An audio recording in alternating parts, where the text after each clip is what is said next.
All right, guys, we're up close and personal again today. Yep.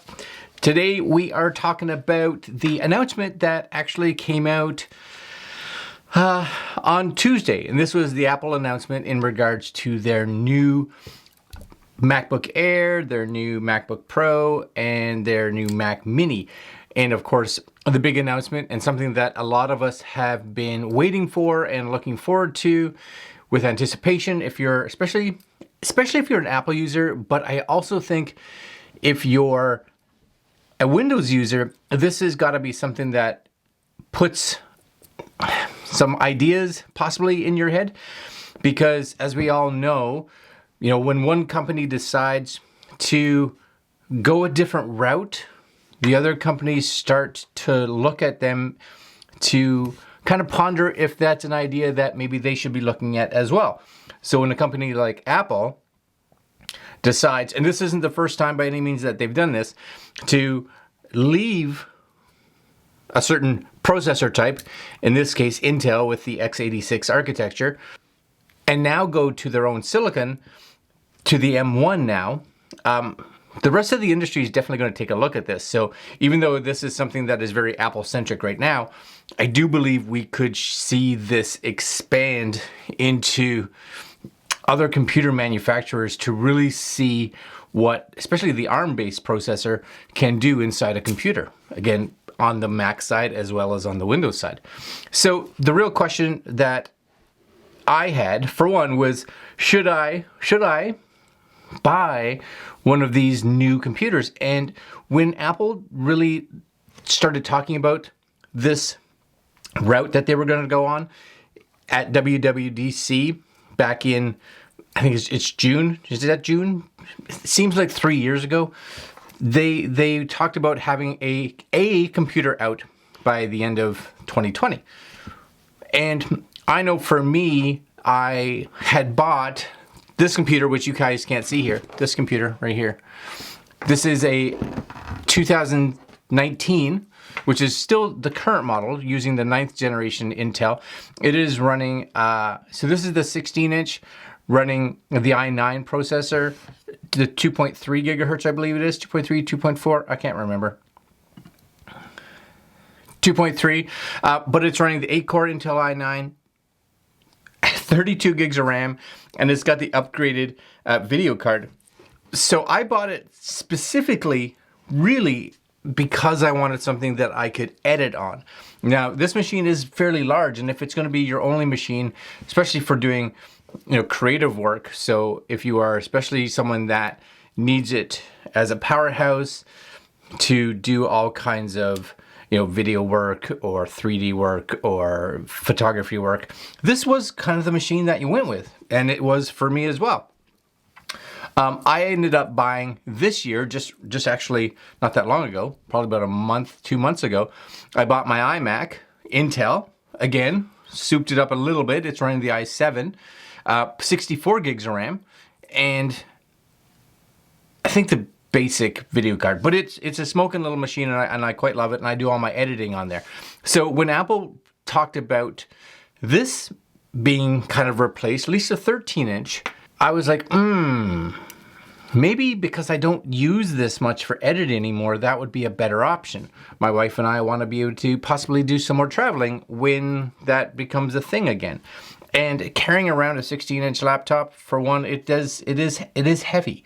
Do I need all the screen real estate that the 16-inch gives me? No, not really. So 13-inch was actually something that I was or have been pondering for some time. And I think a lot of people, the 13-inch really has that size that you and I want for a portable. Now the 16-inch again is really nice for, I want to say, creative professionals, because you get that extra screen real estate, especially if it's your one and only computer and it's kind of acting as your laptop and your desktop. But that's not the case for me anymore. And I wanted to talk a little bit about in this video why I think the M1 is, and I'm saying this, is the route that I'm going, because I've already ordered it. I actually ordered the MacBook Pro, and the higher of the two, and really the higher of the two, there's the two models that come out in the Pro, and the only real difference is hard drive size, and I just wanted a bit bigger hard drive, so that's the one I got. But I'm even second guessing that, and because Apple has a good return policy now that takes us all the way into like January, I can hum and haw a little bit if I want to go to the Air, because the Air, for the same price as the Pro, I can actually either get an additional 8 gigs of RAM or I can get a bigger hard drive. So I don't know. I don't know if I made the right decision, but I am getting one of the M1 MacBooks. So the question is, why? Why am I gonna go from a 16-inch, pretty close, like high-end 16-inch, to a 13-inch M1 based? And there's a couple reasons for it. And I wanted to make sure you understand why I'm getting it, so that maybe these are questions that you have and they can answer it for you guys. So number one was, I have an Intel Mac already. So I have an iMac, and that's the machine that I do almost all my heavy lifting on. So any kind of software, Photoshop says, for instance, that they aren't going to be coming out with a native version of Photoshop for the M1 processor till sometime in 2021. Well, I don't know how well it's going to run on the M1 processor, but I have my Intel, so it's good. I can do it all on that, which is where I would do most of it anyway. The bonus is for me is that I will have both types of machines. Now, not everybody has this, so there are a few things that you have to realize. And here's are the positives, I think, for the Intel machine, if that's going to be your one and only machine. First off, if you want the 16-inch because you are a creative professional or just someone that likes the larger screen, then it's really your only option.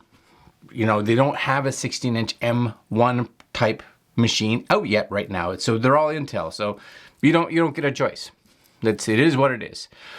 Next one is that on the new M1, even on the Pros, which I'm a little confused with, is they only have 2 USB-C/Thunderbolt ports, whereas on, for instance, my 16-inch and the 13 inches, you get 4. Now these are USB-C version 4 versus version 3, which is great, but you still only get 2 on the new one versus 4 on the old one.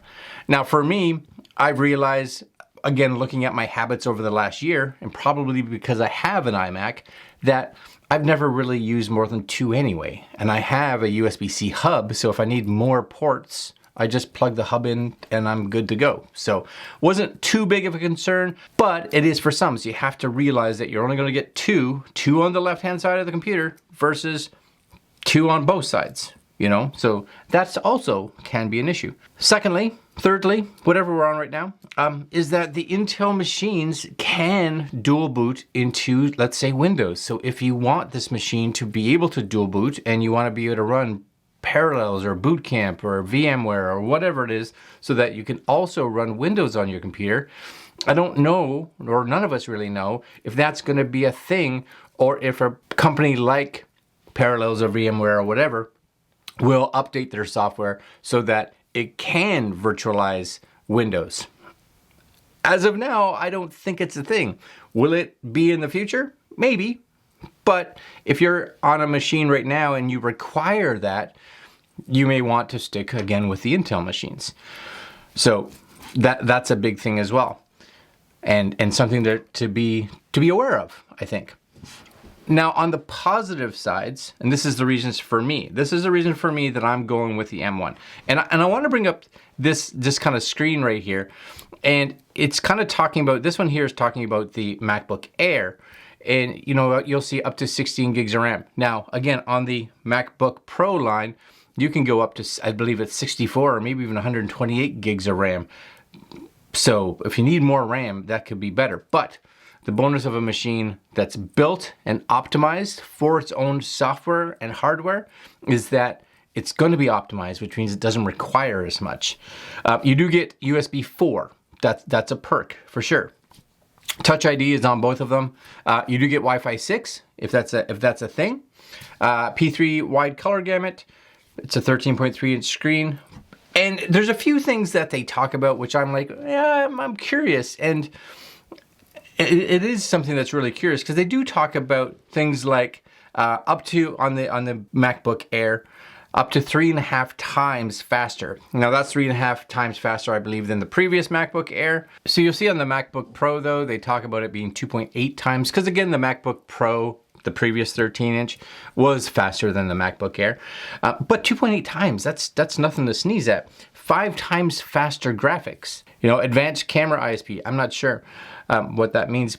But again, that's something that I'm curious to see, because their FaceTime camera, for instance, still 720p. And I get that the machine learning is going to help it get sharper images, better shadows, things like that. But it's still 720. They have a 1081 in the iMac. I don't know why they couldn't have moved that over into the new MacBooks, but they didn't. It is what it is. The other big difference really between the Mac Mini and the Mac Pro, which I'm just kind of curious about, and the reason that I went with a Pro right now is that the Pro still does have fans inside it, so fans for cooling. I'm guessing that's because the Pro line, they're hoping, or they're thinking, is that it's going to be used a lot more for, I want to say, heavy lifting, and the processor could still heat up. Now I've done editing, video editing, actually with 4K footage on an iPad, and the thing just doesn't get hot ever. Now, those aren't complex video edits, those are actually really simple, but I was, and still am, always mind-boggled by how fast an iPad Air 4, iPad Pro processes like 4K video. It's actually quite crazy. So the M1 processor, big perk, of course, is that everything is built into this, what they call a SoC, or system on a chip, which means that, you know, you have your graphics card and your memory and all the processors and the neural engine and the secure enclave and all that stuff is jammed into one processor. And the perk is that you don't have to build this external architecture, for one, that is limited to what those chips can do, as well as the bus kind of between them. It's all just on there, which is going to, of course, make them super fast as well as super optimized, which is where we're going to start seeing this. And I did find it really funny inside their keynote is that they never ever, and still, even on their website, not that I could see, maybe I just haven't looked deep enough, a processor speed, right? Intel's always, it's a 2.3, it's a 3 point whatever, it's a 1.8. This one just says it's 8 core. And it's, you gotta remember, it's 8 core with 4 like native cores that are high performance. It's 4 high efficiency cores. And then you have the 8 cores for graphics. So this machine should, in theory, perform actually really well, especially for someone like me that primarily uses the laptop, the MacBook, to run very native Apple applications. You know, I run Pages, sure. I run the Mail app and Safari. I do run Chrome, so I'll have to see how that does. But I also run the Photos application, and I do run Final Cut and Compressor, and all those applications will be optimized as soon as Big Sur gets released for that piece of hardware. So it's really interesting to see what they're going to be able to do. And here's the biggest reason for me. Here's the biggest reason for me is that I had and still have had heating issues with the 16-inch MacBook Pro running the i9. For one, the fan kicks in super fast. But I'm gonna put a video up here and I'm gonna actually have it sped up for you guys. And you can see, and this is doing nothing incredibly hard, but it is rendering out footage that has a LUT on it and some color grades to it and some, you know, sharpening and some effects on it, etc., multi-layers. And I want you to see at the beginning of this video, the processor speed was right where it should be. You know, it's about 2.5 gigahertz. And as the computer starts working, and it wasn't a long time, it starts working for about 10, maybe 15 minutes to render out that clip. If you watch the actual temperature, the temperature rises quite aggressively. And as the temperature rises and continues to rise, the computer starts to throttle the CPU performance. And that performance, as you can see here, in this instance, drops down to 1 gigahertz. Now, yesterday I was editing and it dropped all the way down to 800 megahertz. You know, buying a machine that's $3,500 and it gets so hot so fast. This was literally from boot up, starting Final Cut, and getting it to render. And it dropped from 2.5 down to, in this instance, a gigahertz. But yesterday, down to 800 megahertz. Now, as soon as you close down Final Cut and you let the processor kind of relax and the machine start to cool down, you'll see the processor speed come right back up again. It comes back to, you know, 2.5, 3 gigahertz. But I don't need 3 gigahertz when I'm doing nothing like web browsing or mail. I need 3 gigahertz when the machine is being hit hard, when it needs that power. And that was the biggest problem that I had with the i9, is the heat and the fact that it couldn't expel the heat to keep the processor cool. So my machine would actually run really slow, especially if I was doing something that was going to take a long time. And a lot of times I'd actually have to turn the computer off to let it cool down. So that's not good. And I don't know if it was my own machine or if this is something that's plagued a whole bunch of people.